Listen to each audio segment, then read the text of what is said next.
Hey friends, just a recap on Sunday's sermon at Living Word.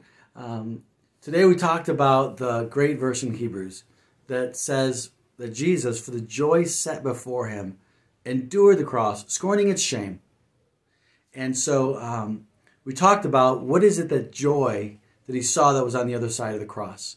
We know that at the cross, Jesus endured the suffering, right? Not only the physical suffering of the cross, but also bearing the weight of sin, of all our sin, on him.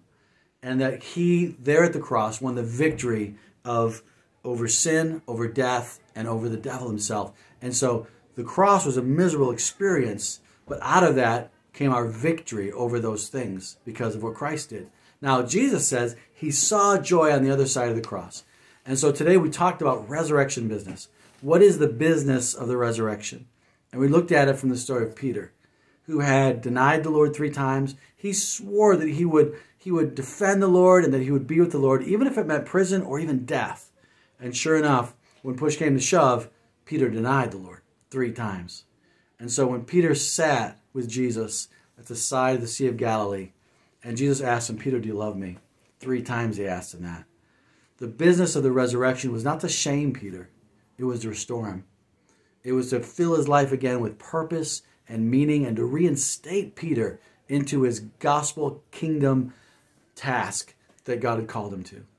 It was beautiful because it happened right in the place where Peter was most familiar. Peter's home turf was on a boat on a lake. He was a fisherman. And so there was Jesus again, just like that first time he met Peter, when he said, "Peter, follow me."